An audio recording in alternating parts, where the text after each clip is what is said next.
In our first story, the Commission on Human Rights and Administrative Justice, SHRAJ, has tasked the Finance Minister, Ken Ofori-Atta, to, as a matter of urgency, ensure the passage of rules and regulations to avoid breaches in the issuance of bonds and potential conflict of interest situations. This is part of recommendations made after the Commission cleared the Finance Minister of allegations of conflict of interest made against him by NDC youth activist Yao Broja Jemfi. Elton Robbery has details of the Commission's findings. On April 25, 2017, Broja Jemfi petitioned SHRAJ to investigate conflict of interest in a recent $2.25 billion bond issued by the government of Ghana through the Ministry of Finance, alleging a number of issues of conflict of interest and a lack of transparency from the bond issuance. According to him, the bonds were not on the issuance calendar and that the transactions seemed to have been shrouded in secrecy. Mr. Jemfi said one single investor, Franklin Templeton Investment Limited, an American and global investment management organization, founded in 1947, purchased 95% of the bond issued. He insisted that a relationship interest existed between the Minister of Finance and Mr. Trevor G. Tregani, who, in a semi-annual report of the Franklin Templeton Investment Limited of December 31, 2016, is one of the board of directors of the organization, who had also been the chairman of the Enterprise Group Limited. The Enterprise Group Limited is a company partially owned by Data Bank Limited, a company in which the finance minister is known to have significant interest. But SHRAJ, after investigation, says those allegations are not substantiated. However, the Commission observed some breaches. It observed that the primary dealers double as the book runners, transaction advisors, and that dual role gave them an undue advantage. It also observed that the respondent, the finance minister, is either a director, former director, or shareholder or beneficial owner of several companies whose objects relate to the securities market sector, raising issues of potential conflict of interest. To ensure transparency and clarity, the Commission directed that the minister ensures that all processes in the issuance of bonds by the Ministry of Finance and the Bank of Ghana are complied with. It also directed that the minister, as a matter of urgency, pass rules or guidelines to regulate the format and the procedure for participation, bidding, and allocation in auctions in relation to the issuance of securities in the domestic market. SHRAJ further charged the minister to take measures in preventing primary dealers who are also book runners, transaction advisors from gaining unfair advantage because of their dual roles. Meanwhile, the minority in Parliament has asked Finance Minister Ken Ofori-Atta to resign following the release of what is said are, quote, damning revelations on the $2.25 billion bond. The opposition lawmakers say the 141-page report by SHRAJ established that some, quote, criminality and irregularities were committed by the minister during the issuance of the bond. Tamale North MP Alhassan Suhini, speaking to me earlier on the midday news on Joy FM, said SHRAJ's report has vindicated the minority. First of all, as a minority, we think that it is disingenuous and it's also an act of desperation for any syndicated report to suggest that the SHRAJ report has cleared the finance minister. We think that to a very, very large extent, the findings exonerate and vindicate our position as a minority. We continuously talked about the breaches of statutory regulations governing the issuance of bonds in this country, and also the irregularities that the whole transaction was fraught with. And if you clearly study or read the report with an unbiased mind, you will come to no other conclusion than that. And like the minority has stated, we don't want to spoil the holidays of Ghanaians. And so we will engage the people of Ghana through the media on details of why we think that this report actually vindicates our position. And I find it difficult to comprehend your position, Honourable, because the crux of the claims against the minister was conflict of interest, and yet he was exonerated. Araba, the report is a 141 report. The report also talks about a huge potential of conflict of interest. It is only fair that we all alert our minds to the issue of potential conflict of interest, which we have raised from day one. If the SHRAJ report says on this specific matter they cannot find conflict of interest, but say also that there exists potential conflict of interest, it will only be an act of desperation and disingenuity to rush to the conclusion that the 141 report can be reduced to only the case of conflict of interest.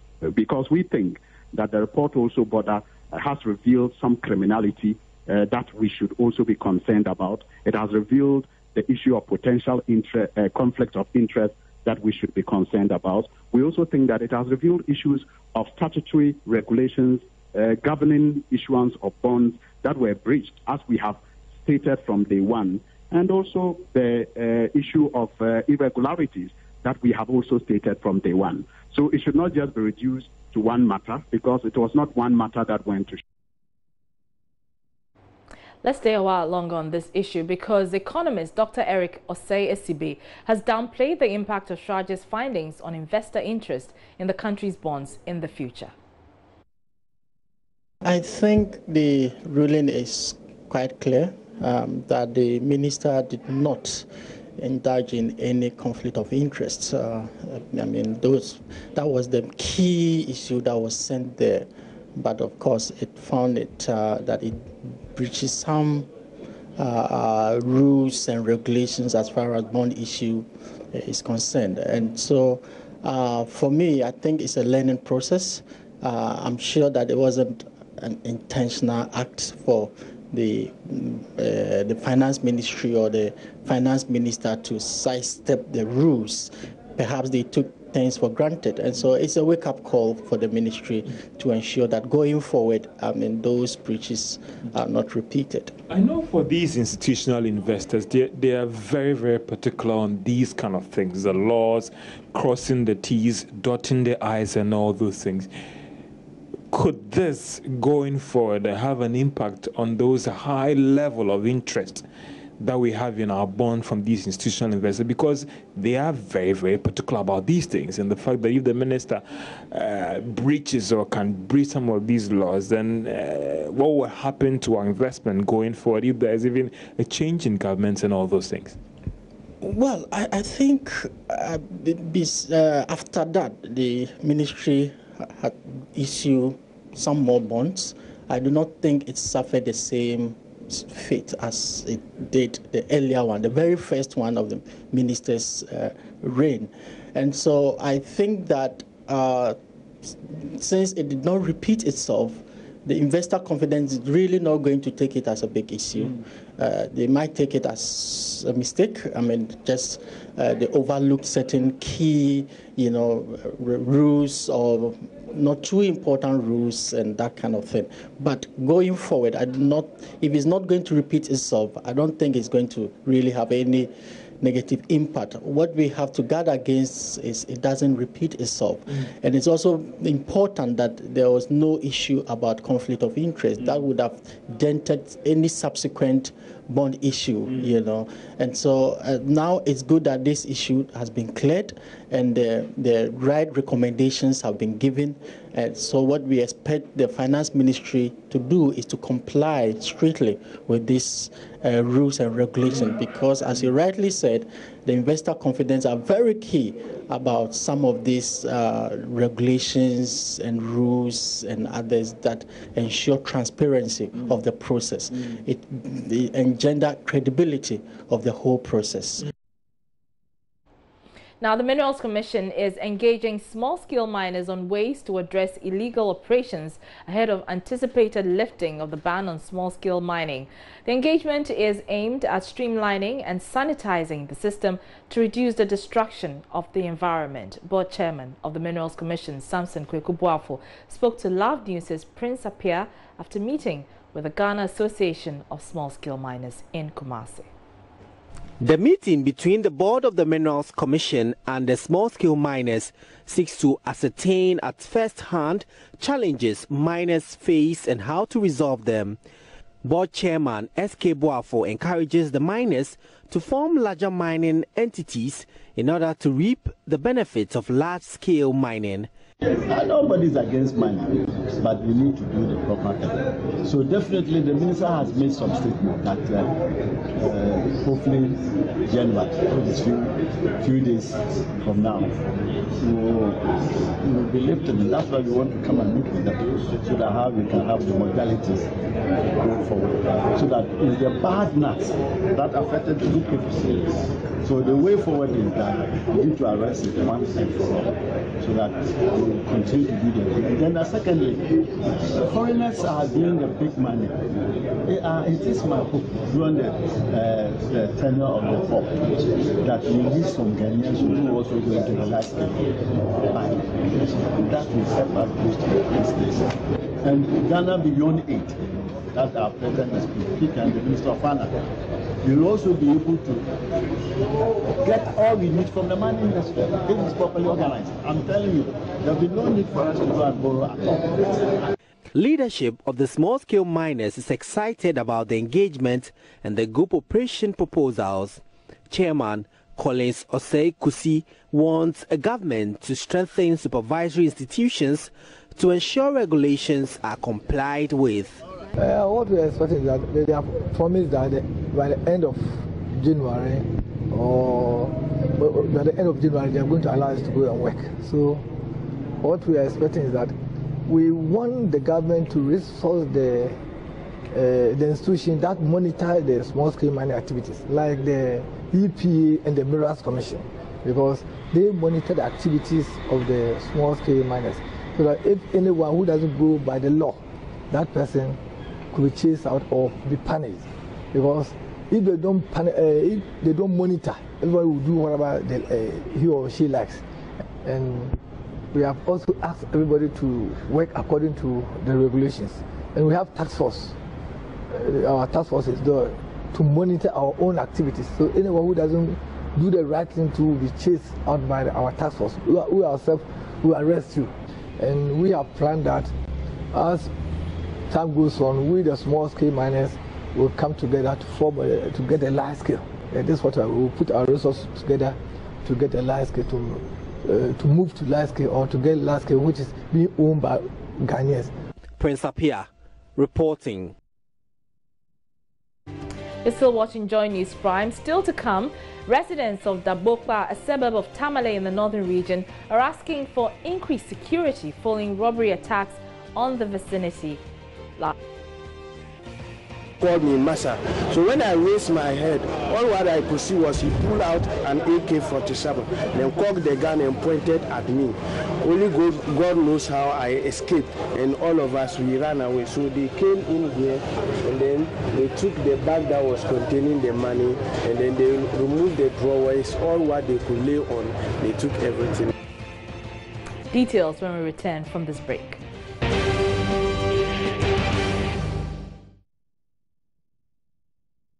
You're welcome back. Now, residents of Dabokpa in the Tamale metropolis in the northern region have appealed for police protection after a series of robbery incidents there.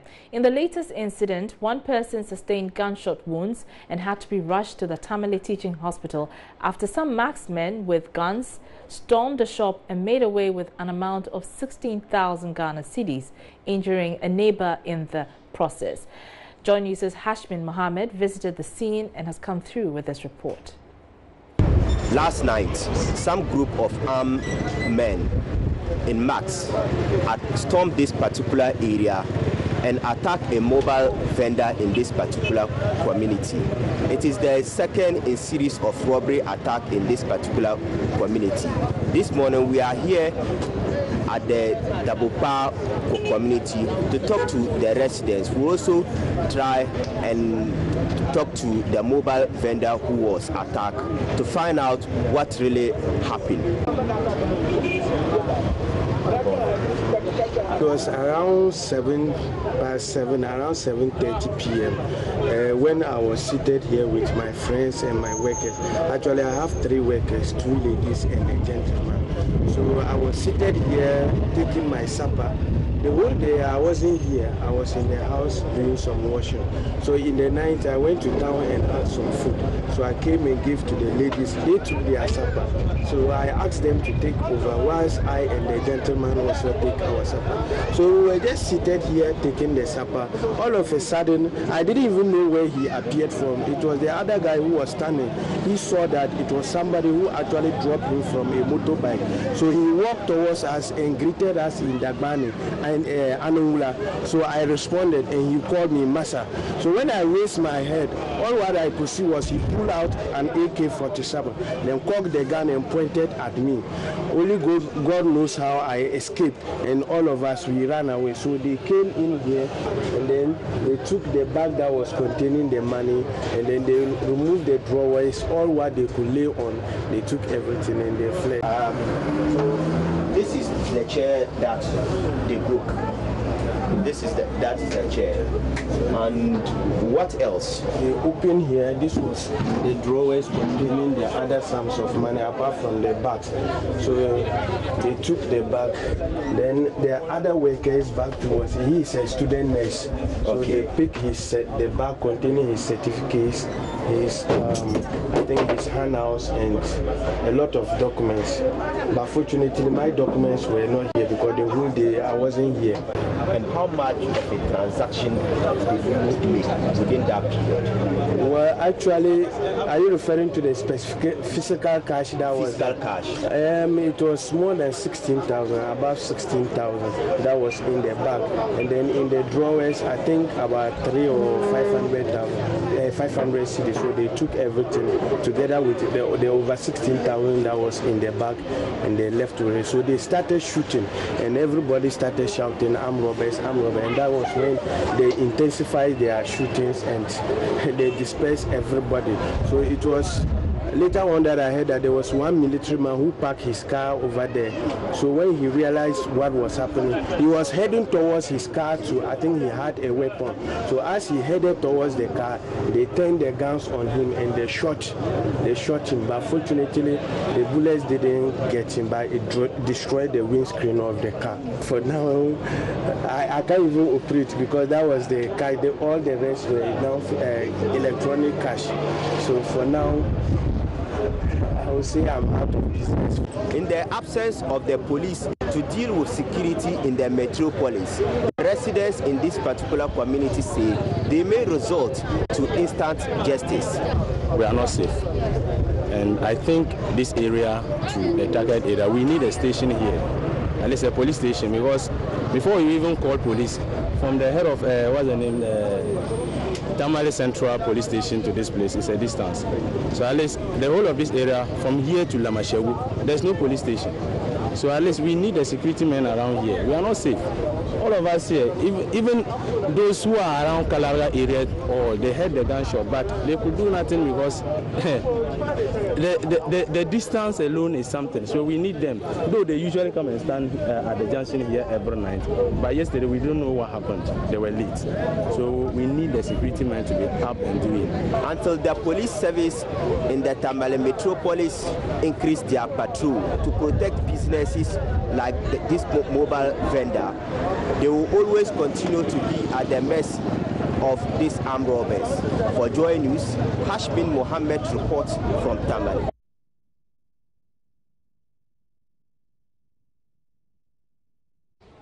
Now, residents of Manhian and adjoining communities in the Gang West municipality are calling on government to fix the dusty road network in the area to save them from possible health implications from dust pollution. The residents have in the past few days been left with no option but to endure the thick dust invading their rooms. Joy News' Latif Idris visited the area and reports Manhian residents have given an end-of-year ultimatum for government to fix the road or face their wrath. The Manhian Road has been one of the most talked about roads in the country in the year 2017. But all of that talk have been for the wrong reason. The stretch was tagged as miscarriage-causing road when some women living in this area shared a chilling account of the miscarriages they've suffered on that stretch. Shortly after airing that story on this channel, the Gang West Municipal Assembly mobilized resources to fix the pothole-riddled road in this area. But now the people of Manhian and its environs are dealing with yet another challenge on this same stretch. They are now living with the copious dust emanating from the road.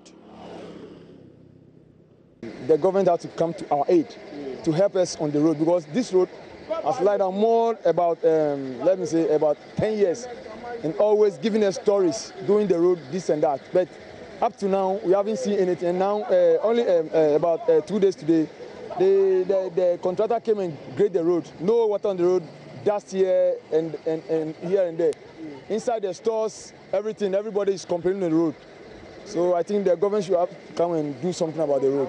What do you guys intend to do going forward? Now we are waiting, maybe next year, next month, we will go to the assemblies and talk to them to come and see whether they will do it or they will not do it, so that we will know if they will do it for us or they won't do it, so that we know how we will work on the road or live in the area. I'm a seamstress. My shop is nearby. Especially this Christmas, the dust is too much. Just recently, they come and grade it. But the dust is too much. Even if you sew somebody's clothes, when it's white, you have to wash it before giving it to the person. And we can't. If you clean it 5 minutes, you will see a dust. On top of my ties, everything. We can also. How about your health? I mean, as a person? As for me, I'm asthmatic. In the night, I can't. The dust is too much. Even when you are talking, you'll be feeling it in your mouth, that there is so much sun in your mouth. There are a lot of food vendors on the stretch. I'm talking about the stretch from Ablekuma to Manhian. And the pollution, contamination as a result of this dust.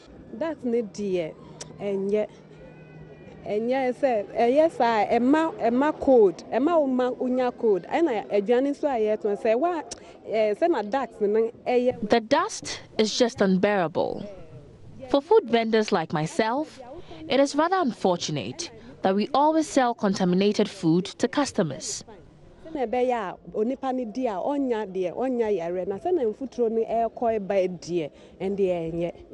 Nti yesra ban say onbeye kwan ne mai ekwan de we ba o se obeye na enu ani say ya be twa so enu anu ye mfe nsuo ngu so enu ani say futura na ebo wudi wa de esi wa na ye mfuturo nko a be amefe ame ha wo da ne wo ye obi ne mulu enyi wo ye gbe ne.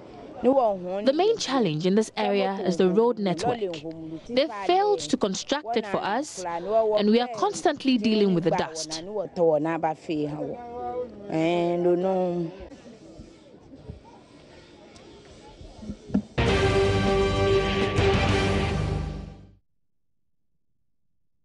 You're welcome back. Now, the year 2017 has been an eventful year in many aspects of Ghanaian social and political life. As is the case in the last days in any year, many begin to strategize for the year ahead as they assess their lives in the past year. Joy News' Joseph Akablay spent some time with workers marking the last day of work and reports they feel 2017 has been tough. The year 2017 is fast coming to an end. Friday, December 29 is the last working day for many employed in various sectors. For most workers, an assessment of the year will be based on how productive they have been with their earnings as the yardstick. The streets are not as busy in such times. For most workers, it's a time to take stock of the past year. It's that moment when you grab your pen and think through and try to understand what went wrong in the year under review. I sit with 3 individuals in a shop here in Accra to engage them on their own assessment of the past year. And more importantly, like we all may understand, once a year is gone, it's gone for good. So what are your expectations for the new year? Sebastian is in his early 40s. He has for years manned this shop selling furniture. He tells me the year has been tough. We start thinking of the beginning of the year, how it has been for you. Then that will give you the ideas to start planning about the next year. And if I'm to ask, in those thoughts in your mind, if you are to assess them, how has the past year been as a worker? It's been tough. it's been tough in the sense that all that you're expecting, you didn't see those things. So all the time you are thinking, and then about the business, because your target has not been met. So all the time you are thinking. So I think that's it. If you say your target has not been met, you are into the sale of furniture and other items. Am I to understand that sales didn't go as you expected? Yes, it did. It means that the previous year was much better? Yeah, it was better than this year. Because every year, the beginning of the year, you have a target. As a businessman or as a salesman, you have a target with this year. Before the end of the year, this will be my target. But once those targets has not been met, it's like, you didn't see what you're expecting. So you'll be thinking, hey, what should I do? And then a whole lot. But what will you attribute it to this slow pace of business? I mean, you have been in the business for years, you should. One, because there's a change of government. Because any government doesn't get up, to start doing what we're expecting to do, because they would like to go through a lot of things. And then they also have their own plans. So it will affect business. But in the coming year, I believe it will be better. And by things getting better, you expect your sales to boost? Yes, the economy. We're expecting everything, the sales and then the business, from all angles. If you have the opportunity to speak to one key actor in government, making a demand such that it affects your own business, what would that demand be? Well, he's the president. He's the final decider. He's the final decider. So just telling Mr. President, he's not pleading with you that coming year, we want things to be better. That's what I think. And as workers too, the complaint has been attitude towards work. What will you advise to your colleague workers as well?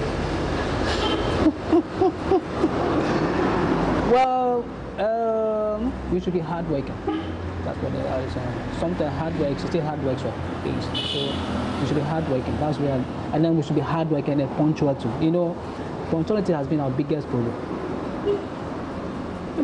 When it's a report word 8, make sure you're there before 8. If there's 7, make sure you're there before 7. People like giving excuses.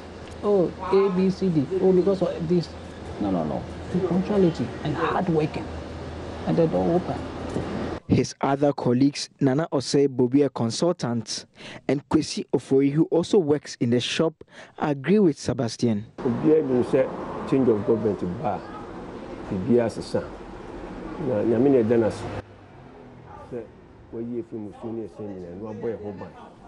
Everyone knows a lot changes when a new government takes over. We thank God for his guidance and protection.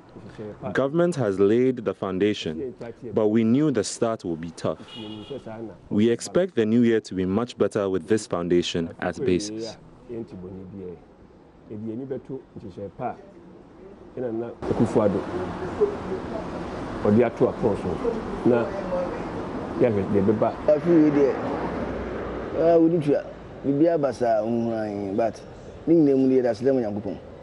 This year has been tough. We thank God nonetheless. Things are not going well.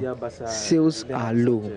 A lot of people complain. We expect things to be better next year. So what you say? And I will share Yamasu CC so. Yes, next by this time the Oman Piumba to Yami. For last year's words belong to last year's language. Next year's words belong to another voice. Those are not my words, but the voice of T.S. Eliot. It's our expectation as workers that 2018 will be a much better year, and that starts on Monday, January 1, 2018. Reporting for Joy News from Circle, my name is Joseph Akable. Now, ever wondered how people who work at night, like commercial bus operators and taxi drivers, spend the Christmas holidays? Well, unlike some professionals, these workers use the festive period to rake in some cash by transporting revelers to and from their destinations. In the second part of our special feature, Christmas on the Streets, Joy News' Komla Adum reports the absence of the Christmas buzz on the Oxford Street is affecting taxi businesses there. The flamboyance of a usually colorful street getting lost by the days. The life that usually characterizes the Rainbow Street appears to be fading. It's Christmas and the usual basking atmosphere on the Oxford Street is conspicuously missing. Jonathan Ajay is a taxi driver who plies the street. He's been at it for 4 years. I asked him if he ever has time during festivities like this to have fun and bond with his family. Oh, you know, for we taxi drivers like this, you know, when it comes to season like this, these are cocoa season, you understand? These are our harvesting time, so like, you know, more times we use Sundays and all that stuff to go out with our family and all that stuff. Even this evening, I'm begging my wife to go out with her, but she said she wants to go church and all that stuff, so we can make it tomorrow. Jonathan is worried the buzz that used to be the hallmark of this street is absent. Today, there's no much traffic on Oxford Street because past 2 years like this, boss, you spend like one hour before getting to the runabout. But I don't know the reason why. He is hopeful by the time the festivities are over, the Oxford streets would have bounced back. But there is the other bigger challenge they are confronted with, the Uber business. So how much on average do you charge people from here when they are, for example, when they are leaving Oxford Street and they are going to Teshi, or they are going to Circle, or they are going to Nungwa, for example? Oh, last 2 years like this, I will tell you maybe 30 cedis or 20. But this time around, when you know, it's because of the Uber to, you know, this time around when you tell them, oh, 30 cedi or 25 cedi, they will bargain it up to maybe 15 cedis or something up to Nungwa. It's very, very bad. Oh, Nana Kwesi has been doing the taxi business for the past 5 years. I'm about to engage him. We need to celebrate it. By God so good. If you are alive, you enjoy it. If you are not alive, you can't enjoy it. So we are alive, we enjoy it. Let's talk about your business itself. Are you getting a lot more people patronizing your services during this year's festivities as compared to that of last year? Last year was good, but this year is not like last year. Simple because a company called Uber has turned the taxi driver business down. How much of an impact are the Uber having on your taxi business? Do people not patronize your services again? Yeah, it's true. People are not patronized, especially students. When they go, they take Uber from home, from school, from office. All of them have neglected taxi drivers. Been here all night. Would you say that the patronage has been good? Oh, today it will be okay for each and every taxi driver who decided to work. Tell us about the Oxford Street. We know that usually the Oxford Street is very busy. It never goes to sleep, but it appears this year it's a bit slow. What do you think has accounted for that? If you look out these days, Oxford Street and before, one of the country's exigencies and exigios, people don't have money like before to enjoy. Because in the olden days, when you come to Oxford Street, you will see that a lot of traffic will be jammed. Even to park in front of this Papaya and Oxford Street, you can't. So you park somewhere, then the person alive, then they come and buy whatever, then you take him go. But it has changed since the past 4 years. Are you hopeful that you make quite a lot of money? Surely, so far as we have started Christmas, at the end of 31st, everybody will get whatever he needs. So you just heard there Nana Kwesi. He's a taxi driver for 5 years, and he's just been sharing with us some of the challenges that they've been facing since the introduction of Uber services into the country. But he is hopeful that the Christmas is going to be exciting, as it has already kicked out. With a few more days for the festivities to be over, Jonathan and Nana Kwesi can be hopeful of better days here on Komla Adum, Joy News. This is Joy News Prime. We're taking a short break. Don't go away.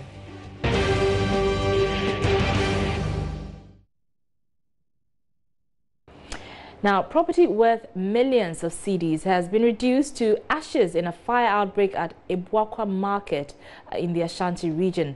The blaze, which reportedly began Thursday night into the early hours of Friday, has left many traders devastated as they have lost virtually everything. Some of them have had to resort to selling the few goods they have managed to salvage for sale to fend for themselves and families. Although fire officials are yet to establish the cause of the outbreak, there is speculation faulty electrical wiring could be responsible. Meanwhile, scrap dealers are cashing in on the situation as they buy damaged items. Prince Appiah visited the market and now reports. This season is expected to come with a lot of good tidings everywhere the world over. But for residents and traders here at Ibuakwa Market, it is the sad day in their lives. We are told that as at midnight, fire started ravaging stalls here at the Ibuakwa Market. 1 a.m. we are told the fire service were here to help douse the flames, but it wasn't successful as expected because almost everything here has burnt down to ashes. I'm coastal operator, so I have 8 fridges. That's the 3 stores. 3 fridges here, 2 here. That's the different stores. And I have other 1 container here, 3 fridges full of back chicken. 1 fridge can contain 20 boxes. So how would you say the Christmas business went for you? And now that this has also occurred to you, how did it go? Okay, really, gizzard. Now we shot it in the market. So because of that, yesterday I went to the market to bought more. That's the 1 fridge contained gizzard because it's moving now. So 1 fridge, 1 gizzard is 10 kilos. We sell it. We sold it. What is 120 per 10 kilos. And by at least yesterday I bought 15 kilos. That's what I remind. And I have chicken because Kiba people, they have sausage, beef sausage, full chicken, and the gizzard. That are the 3 moving together and during the Christmas. That's why. So you went to bring all those things so that you can cash in on the Christmas? Yeah. Yesterday I bought all in the fridge. And unfortunately, everything has got fire. Yeah. Have you insured your? No, because they give us 2 years to be sit here by temporary. And we didn't make. We don't have money to make that insurance. Yeah.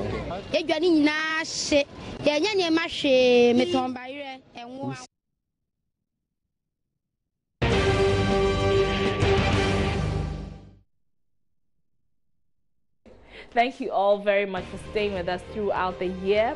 Well, the year has not ended. We still have more programs for you tomorrow and Sunday. Join us Sundays particularly because we will be bringing you the year in review. I'm Mara Kumsin and the rest of the team. Good night.